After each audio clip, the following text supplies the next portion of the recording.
Hello student, आज हम लोग पढ़ने वाले हैं ग्राफ का स्लोप कैसे फाइंड करते हैं। Okay, how to find the slope of graph. इसके लिए हमने एक ग्राफ प्लॉट किया है जो डिस्प्लेसमेंट वर्सेस टाइम ग्राफ है। ठीक है, डिस्प्लेसमेंट और टाइम के बीच का ग्राफ है और ये ग्राफ आपके सामने है। इसका स्लोप कैसे हम फाइंड कर सकते हैं। स्लोप का मतलब होता है झुकाव। ठीक है, मैथमेटिक्स में भी निकालते हैं tan थीटा समथिंग करके, तो उसमें हम नहीं जा रहे हैं, अभी फेज की लैंग्वेज हम पढ़ रहे हैं। ठीक है, तो स्लोप का मतलब ये होता है कि झुकाव। ठीक है, ये हमारे पास एक प्लेन है, इस प्लेन के ऊपर ये मान लो दूसरा प्लेन है, तो अभी दोनों कैसे हैं, जीरो एंगल पर है। अब ये प्लेन से ये प्लेन कितना ऐसे ऊपर उठ गया। ठीक है, ध्यान से देखिए, ऐसे देखिए, एक के ऊपर दोनों ऐसे हैं, दोनों प्लेन जीरो, दोनों के बीच कितना एंगल है, जीरो। लेकिन अब पहला प्लेन दूसरे प्लेन के ऊपर देखो इतना ऊपर हो गया। ये जो बीच का एंगल आ रहा है, ये एंगल, इसको हम क्या बोलते हैं, स्लोप। ठीक है, यानी किसी रेफरेंस प्लेन से या रेफरेंस लाइन से कोई दूसरा प्लेन या दूसरी लाइन कितना ऊपर झुकी उठी हुई है, इसको हम क्या बोलते हैं, स्लोप बोलते हैं। तो स्लोप में आपको समझ आ गया कि ये हमारे पास एक रेफरेंस लाइन है जिसको हम बोलते हैं टाइम एक्सिस। इस टाइम एक्सिस से हमारा ग्राफ कितना ऊपर उठा हुआ है, तो हम बोलेंगे थीटा एंगल पर उठा हुआ है। ये इसी बात को हम बोलते हैं स्लोप। जितना ज़्यादा स्लोप होगा उतना थीटा ज़्यादा हो जाएगा। ठीक है, अब ये तो मैथमेटिक्स की लैंग्वेज में थीटा और ये सब सारी चीज़ें पढ़ते हैं, बट फिजिक्स में हम उसी चीज़ को हम कैसे डील करते हैं और कैसे सॉल्व करते हैं, देखते हैं इसको। ऐसे इसके लिए हम ग्राफ पर दो पॉइंट सिलेक्ट करते हैं। ठीक है, देखिए ये पॉइंट हमारा सपोज यहाँ पे हो गया, दूसरा पॉइंट हमने यहाँ पे सिलेक्ट कर लिया और इसको टाइम एक्सिस से मिला देते हैं। ऐसे यहाँ पर मिला दिया, इसको भी मिला देते हैं। ठीक है, इस पॉइंट के नाम दिया सपोज ए, इस पॉइंट के नाम दिया बी, और इस दो पॉइंट को रीड करने के लिए कि इसके करस्पॉन्ड कितना डिस्प्लेसमेंट हुआ है, इसको भी मिलाना पड़ेगा। ऐसा यहाँ पे मिल गया और इसको भी मिला दिया जाए ऐसे। पॉइंट ए से ये आपकी लाइन है, इसको कंटिन्यूअस कर देते हैं ऐसा, और यहां से ऐसे बना देते हैं। ठीक है, ये पॉइंट हो गया सी। अब आपको समझ आ गया होगा कि ग्राफ पर दो पॉइंट सेलेक्ट करते हैं और दोनों पॉइंट को इस तरीके से, पॉइंट ए से टाइम को रीड करने के लिए टाइम एक्सिस पर एक लाइन, डॉट लाइन प्लॉट करते हैं। तो यहाँ पर हम देखेंगे क्या टाइम होगा। ठीक है, कुछ ना कुछ यहाँ पर टाइम दिखाई देगा आपको। पॉइंट बी से भी हम एक वर्टिकल लाइन ड्रॉ करते हैं टाइम एक्सिस पर, तो आपको टाइम यहाँ पर भी कुछ रिकॉर्ड करेगा। जैसे मान लो यहाँ पे अगर आ गया 5, यहाँ पे आ गया 7, तो ये टाइम, ये डिस्टेंस एक टाइम को रिप्रेजेंट करेगी, तो कितना टाइम होगा, 7 - 5 = 2। अब ये 2 सेकेंड मिनट जो भी होगा वो देखा जाएगा। तो अभी हम न्यूमेरिकल अप्रोच ना देकर अभी हम सिंबल में इसको देखते हैं, सिंबल में रखते हैं। ठीक है, तो यहाँ पे आपको समझ में आ गया।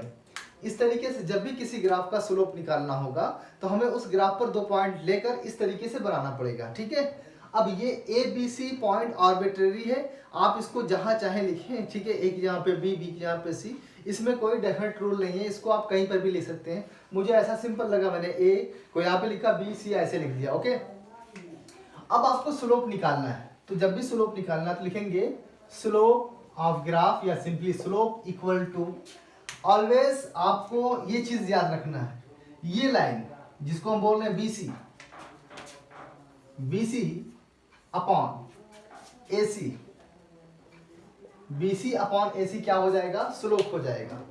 ठीक है, बात समझ में आ गई। तो स्लोप कैसे निकालना है, इस तरीके से निकालना है। अब इसके आगे जो बीसी और एसी की वैल्यू आएगी उसके अकॉर्डिंग हम देखेंगे स्लोप क्या होता है, स्लोप क्या देगा, इस ग्राफ का स्लोप क्या किस फिजिकल क्वांटिटी को बता रहा है, ये सारी चीजें हम इन सब में देखेंगे। तो अभी यहाँ तक हमको समझ में आ गया। इसको फिर से सुन लीजिए आप ध्यान से कि जब भी आपको स्लोप निकालना है, दो पॉइंट आप ऐसे रखेंगे, इस तरीके से बना लेंगे, और हमेशा आप बीसी अपॉन एसी करेंगे, कभी ऐसा नहीं कि एसी अपॉन बीसी नहीं करेंगे। ठीक है, अब आपको ये समझ में आया सर बीसी अपॉन एसी क्या फिक्स है, ये नाम के अकॉर्डिंग मैं बोल रहा हूँ कि हमेशा ये वाली पूरी लाइन पहले इसको रखेंगे फिर उसके बाद इसको रखेंगे। ठीक है, तो नंबर 1 यानी न्यूमरेटर में रहेगा और ये डिनोमिनेटर में रहेगा। एन मीन्स न्यूमरेटर और डिनोमिनेटर। अच्छा, मान लो कि इसका नाम हमने चेंज कर दिया, ये कंफ्यूजन आप लोग को बन रहा होगा कि सर अगर ऐसा ना हो, ऐसा हो जाए तो क्या होगा, कुछ नहीं होगा। देखो point A, point C, point B, ऐसे भी करते हैं। अब इस केस में हमने क्या बताया आपको, ऑलवेज इस लाइन को हम सेलेक्ट करेंगे, ये लाइन ए सी अपॉन बी सी। हमेशा क्या करेंगे, इधर वाली लाइन को सिलेक्ट करेंगे ऑलवेज। तो अब ये स्लोप, उसी स्लोप का अब नाम चेंज हो जाएगा, slope is equal to A C upon A B. और भी नाम रखा जा सकता है, एक्स वाई जेड कुछ भी रख सकते हैं, बट आपको याद रखना क्या, हमेशा न्यूमरेटर में ये वैल्यू, ये लाइन जो भी नाम रहेगा डिवाइड करके ये रखेंगे, ठीक है। तो अभी हम लोगों ने जो लिखा है उसी के अकॉर्डिंग चलते हैं, BC अपॉन AC हो गया। अच्छा, अब BC को रीड करते हैं, BC क्या है। देखो B को जितना जो पॉइंट यहाँ पर है, यहाँ पर रख, यहाँ पे B किस टाइम पर है, यहाँ पे कुछ ना कुछ टाइम होगा। B, पॉइंट B के लिए टाइम कुछ ना कुछ दिखाएगा और पॉइंट A के लिए कुछ ना कुछ टाइम दिखाएगा। इट मीन्स यहाँ से यहाँ तक ये पॉइंट टाइम हो जाएगा सपोज T1, यहाँ से यहाँ तक, और ये पॉइंट हो जाए टाइम हो जाएगा T2। इट मीन्स ओरिजिन अगर O कह दें और अब नाम लेने में आसानी हो तो ABC हो गया, D इसको बोल दिया जाए, इसको E बोल दिया जाए, तो हम बोल सकते हैं पॉइंट A, चूंकि ये आपका दोनों लेंथ सेम होगी, EFG, ठीक है। देखो ये जो AF होगा सेम डिस्टेंस OD भी होगा, इक्वल होगा। तो पॉइंट A के लिए कितना टाइम होगा, D रिप्रेजेंट कर रहा है, तो ये देखो OD जो होगा, ये डिस्टेंस OD जो होगी टाइम को रिप्रेजेंट कर रही है। मान लिया कि टाइम कितना है, T1 टाइम, क्लियर है। इसी तरीके से पॉइंट B के लिए कितना टाइम है, तो हम टाइम एक्सिस पर देखेंगे और देखेंगे उसके परपेंडिकुलर लाइन ड्रॉ कर रहे हैं, तो यहाँ पे मिल रहा है जिसको हमने पॉइंट E बोला, और इसके लिए कितना टाइम है, T2। अब हमें टाइम कौन सा चाहिए, हमें ये टाइम, हमें कौन सा टाइम चाहिए, BC की वैल्यू निकालना, सॉरी BC तो अभी यहाँ पे चले जाएंगे, ये AC की वैल्यू, एक मिनट वेट, गर्मी हो रही है। हाँ देखो, पहले हमें BC चाहिए ना, BC चाहिए, तो BC को यहाँ से रीड करते हैं। ओके, जब चलो यहाँ तक बना लिया तो कर लेते हैं। तो AC की वैल्यू हमें चाहिए, AC, अच्छा AC क्या DE के इक्वल होगा, आंसर है एग्जैक्टली इक्वल होगा। अच्छा DE किसके बराबर होगा, ये तो पूरा कितना है, T2 टाइम है, उसमें से T1 माइनस करें तो क्या बचेगा, DE टाइम बचेगा, तो T2 माइनस T1 कर दिया, ये आपको AC की वैल्यू मिल गया। सिमिलरली BC की वैल्यू अगर निकालना चाहें, BC देखो B पॉइंट, इस पॉइंट के लिए कितना डिस्प्लेसमेंट हुआ, तो बोलेंगे O2G, ये डिस्प्लेसमेंट हुआ पूरा, और C के लिए F यानी ये डिस्टेंस हुआ, सॉरी डिस्प्लेसमेंट, ये डिस्प्लेसमेंट हुआ। तो BC को हम लिख सकते हैं FG, और FG को लिख सकते हैं, मान लो डिस्प्लेसमेंट को अगर हम दिखाएं X से दिखा रहे हैं, तो यहाँ से यहाँ तक मानते हैं ये X1 डिस्प्लेसमेंट है, O2F, और O2G X2 डिस्प्लेसमेंट है। तो हमें FG चाहिए, तो पूरा क्या है, O2G है, ये X2, और उसमें से इतना माइनस कर दें तो कितना बचेगा, ये ना पोर्शन बचेगा। अगर आप उसको इसमें लिखना चाहें तो लिख सकते हैं ऐसे भी, OG माइनस OF, और ये हो जाएगा OG की वैल्यू है X2 और OF की वैल्यू है X1। तो we have value of AC and BC both, रखते हैं यहाँ पे, तो देखते हैं क्या बन जा रहा है। ये BC की वैल्यू X2 माइनस X1, और ये क्या हो गया, T2 माइनस T1, यानी डिस्प्लेसमेंट को डिस्प्लेसमेंट से सब्ट्रैक्ट करेंगे तो क्या बचेगा, डिस्प्लेसमेंट आएगा।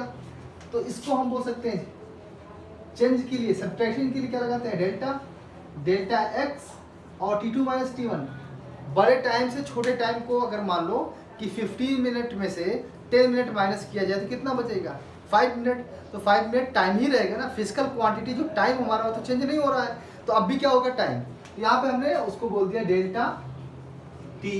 अच्छा आप रिकॉल करो, ये जो हमने स्लोप लिखा है, ये स्लोप इक्वल टू चल रहा है ना, slope equal to displacement upon time आ गया। अच्छा हम कहीं इसको पढ़ चुके हैं, रिकॉल करो, यस हम लोग पढ़ चुके हैं क्या, displacement upon time is known as velocity. Velocity क्या होता है, velocity equal to displacement upon time. Displacement upon time को क्या बोलते हैं? वेलोसिटी बोलते हैं। इसके बेसिस पर हम बोल देते हैं इस ग्राफ का स्लोप जब निकालेंगे तो स्लोप क्या देगा? Slope equal to velocity. Slope equal to velocity. तो हम क्या कंक्लूजन पहुंचे कि अगर हमारा डिस्प्लेसमेंट टाइम ग्राफ होगा तो डिस्प्लेसमेंट टाइम ग्राफ का अगर हम स्लोप निकाल रहे हैं तो स्लोप क्या बताएगा? किस फिजिकल क्वांटिटी की इंफॉर्मेशन दे रहा है? तो आंसर होगा वेलोसिटी का दे रहा है। क्लियर है कि अगर जब कभी भी हम डिस्प्लेसमेंट टाइम ग्राफ का स्लोप निकालेंगे तो वो स्लोप किस फिजिकल क्वांटिटी की इंफॉर्मेशन देगा? आंसर वेलोसिटी का इंफॉर्मेशन देगा। तो इसका मतलब ये होगा कि slope is nothing, it is velocity. Okay, तो इसको हम बोल सकते हैं वेलोसिटी। क्लियर हो गया? ये हमने लिखा डिस्प्लेसमेंट टाइम ग्राफ। ठीक है, इसी तरीके से अगर मान लो ये डिस्प्लेसमेंट यहाँ पे क्या हो जाए? डिस्टेंस हो जाए, डिस्टेंस। तो ये कैलकुलेशन ग्राफ जब भी स्लोप निकालना ये रूल अप्लाई करेंगे और इसको इसी तरीके से लिखेंगे तो हमारे पास slope is equal to BC upon AC ये रहेगा और ये हमारे पास वही रहेगा रूल निकालने का। बट फर्क क्या होगा? नोटेशन, चूंकि अब ये फिजिकल क्वांटिटी टाइम में तो कोई चेंज नहीं हो रहा। फिजिकल क्वांटिटी ये वाली जो है ये क्या हो जाएगी? D1 डिस्टेंस, D2 हो जाएगा D2 माइनस D1 और यहाँ पे क्या हो जाएगा? D2 D1 और यहाँ पे जब आप लिखेंगे तो क्या हो जाएगा? D2 minus D1। यानी डिस्टेंस को डिस्टेंस से सब्ट्रैक्ट करिए। तो मान लो कि 20 मीटर डिस्टेंस है, उसमें से 10 मीटर डिस्टेंस या 15 मीटर 14 मीटर डिस्टेंस माइनस करें तो जो बचेगा डिस्टेंस 1 मीटर 2 मीटर जो भी बचेगा वो क्या होगा? डिस्टेंस ही रहेगा। इसका मतलब फिजिकल क्वांटिटी हमारी चेंज नहीं हो रही, वो भी क्या होगी? डिस्टेंस ही होगी। इसका मतलब ये हुआ यहाँ पे हम क्या लिख सकते हैं? Delta D, it means distance. अच्छा, इसको देखो, distance upon time, delta means change, तो चेंज हमने निकाल लिया है तो डिस्टेंस अपॉन टाइम बन गया। और हमें पता है डिस्टेंस अपॉन टाइम क्या होता है? डिस्टेंस अपॉन टाइम क्या होता है? स्पीड। तो हमने यहाँ पे, ये तो आपको समझ में आ गया, इसको लिख सकते हैं we know that distance, distance upon time होता है स्पीड। सॉरी, मैंने कहीं बोल दिया। तो ये क्या हो जाएगा? Distance upon time. Distance upon time क्या होता है? स्पीड होता है, हमें पता है, पहले लेक्चर में हम लोगों ने पढ़ा है। तो हमारे पास स्लोप की वैल्यू क्या आ गई? Distance upon time. तो बोल देंगे कि distance slope is nothing, it is speed. क्या हो गया? स्पीड हो गया। ठीक है, तो अब हमको ये भी समझ आ गया कि डिस्टेंस टाइम ग्राफ का स्लोप क्या बता रहा है? स्पीड के बारे में बताएगा। किसी भी डिस्टेंस टाइम ग्राफ का अगर हम स्लोप निकालें तो स्लोप किस फिजिकल क्वांटिटी के बारे में इंफॉर्मेशन देगा? तो आंसर स्पीड के बारे में बोलेगा। अगर डिस्प्लेसमेंट टाइम ग्राफ होगा उसका अगर हम स्लोप निकालें तो किस फिजिकल क्वांटिटी, स्लोप किस फिजिकल क्वांटिटी को बताएगा? तो आंसर सिंपल क्या होगा? वेलोसिटी होगा। ओके, आपको क्लियर हो गया? ठीक है। अच्छा, मान लो ये वेलोसिटी टाइम ग्राफ हो जाए सपोज, ठीक है यहाँ तक। अब मान लो ये वेलोसिटी हो जाए, ग्राफ कौन सा हमारा हो जाए? ग्राफ हो जाए वेलोसिटी टाइम ग्राफ, ठीक है, VT ग्राफ, ठीक है, VT ग्राफ यानी वेलोसिटी टाइम ग्राफ हो जाए। तो अगर हमसे पूछा जाए कि find slope of velocity time graph और ये ग्राफ आपको बना दिया जाए, तो जब भी स्लोप फाइंड करना में क्या करना पड़ेगा? 2 पॉइंट सेलेक्ट करना पड़ेगा, उसका एक वर्टिकल इधर, एक वर्टिकल इधर, एक इधर, एक इधर, ऐसे बना के नाम लिख लेंगे ABC, ठीक है, सब नाम लिख लेंगे। और हमको पता है कि ये पॉइंट A, ये कुछ ना कुछ डिस्टेंस है, यानी जैसे पहले वाले में के लिए किया था वैसे कर लेंगे। फिर लिखेंगे स्लोप इज इक्वल टू, तो स्लोप में हमेशा कौन सा? ये न्यूमरेटर में और ये डिनोमिनेटर में लिख देंगे। ये न्यूमरेटर में होता है, ये डिनोमिनेटर में होता है।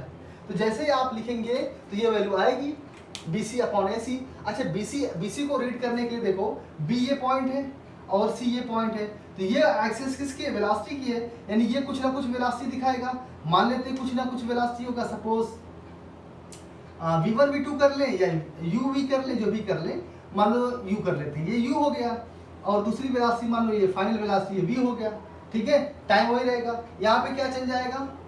इसको जब सॉल्व करेंगे तो आएगा v माइनस यू आ जाएगा। यहाँ पे जब सॉल्व करेंगे तो क्या चेंज आएगा, v माइनस यू।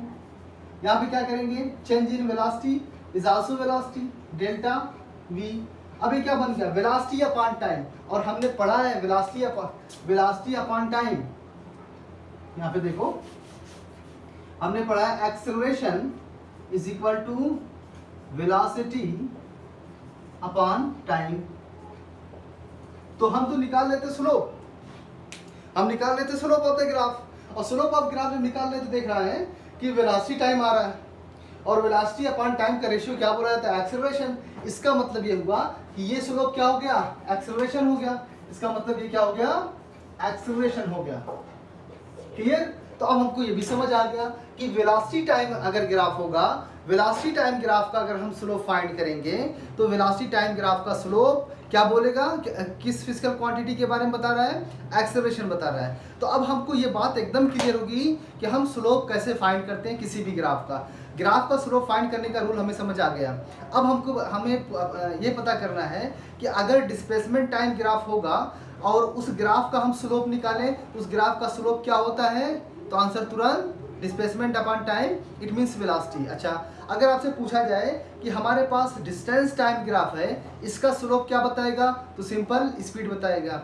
अगर वेलोसिटी टाइम ग्राफ है, इसका स्लोप क्या बताएगा, तो आप बोलेंगे एक्सेलरेशन बताएगा। आई होप आपको क्लियर हुआ और आपको ये समझ आ गया कि ग्राफ क्या होता है, ग्राफ को कैसे प्लॉट करते हैं, ग्राफ को कैसे रीड करते हैं। ये सब पिछले लेक्चर में हो चुका है। इस लेक्चर में हमने ये भी देख लिया कि किसी भी ग्राफ का स्लोप कैसे फाइंड करते हैं। ठीक है, क्लियर है। अच्छा, एक चीज़ और समझ लो कि ग्राफ में स्लोप कम ज़्यादा होने से क्या होता है। ठीक है, स्लोप कम हो या ज़्यादा हो, मान लो ये ग्राफ है, एक ग्राफ मान लो ऐसे प्लॉट कर दिया, ऐसा देखो ऐसे।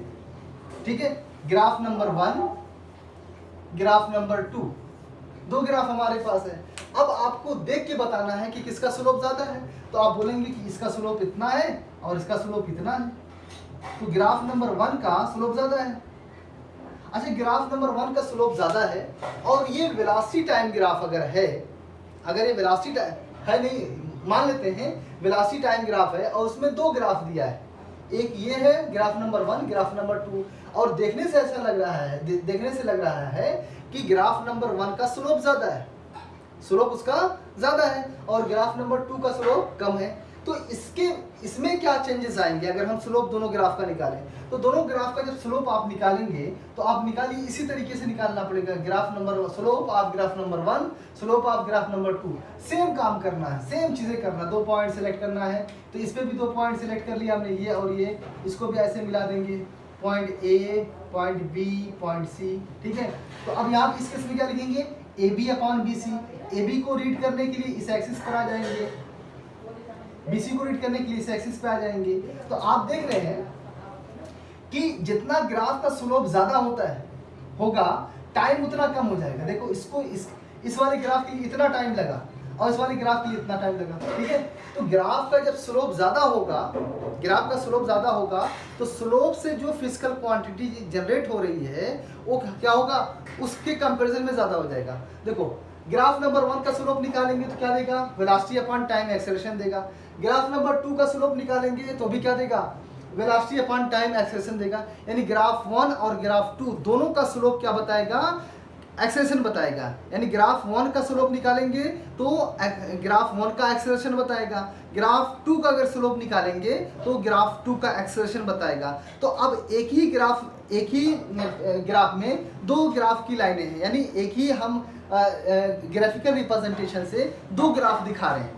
अब आपसे क्वेश्चन ये हो सकता है कि बताइए ग्राफ 1 और ग्राफ 2 में किसका एक्सेलरेशन ज़्यादा है। ठीक है, तो आप यहाँ से देख पा रहे हैं कि जिसका स्लोप ज़्यादा होगा, जिसका स्लोप ज़्यादा होगा उसका एक्सेलरेशन ज़्यादा होगा। तो इस तरीके से भी क्वेश्चन आते हैं कि एक ग्राफिकल रिप्रेजेंटेशन दे दिया, उसमें 1 2 3 ग्राफ दे दिया और बोला कि इसमें इसका स्लोप क्या होगा, किस फिजिकल क्वांटिटी को बता रहा है और इसमें किसका ये वो स्लोप ज़्यादा है। ठीक है, और उसके करस्पॉन्ड जो फिजिकल क्वांटिटी हो रही है वो किसकी हाई है या किसकी लो है, या इंक्रीमेंट या डिक्रीमेंट, इंक्रीमेंट फॉर्म में या डिक्रीमेंट फॉर्म में आपको अरेंज करने के लिए दे दिया जाएगा। ठीक है। तो इसमें आपको एकदम क्लियर करना, कुछ नहीं सुनना है, इधर के उधर कुछ नहीं करना है। Very simple. आप क्या करेंगे, सबसे पहला काम आप देखेंगे अच्छे से कि ग्राफ किस दो फिजिकल क्वांटिटी के बीच है।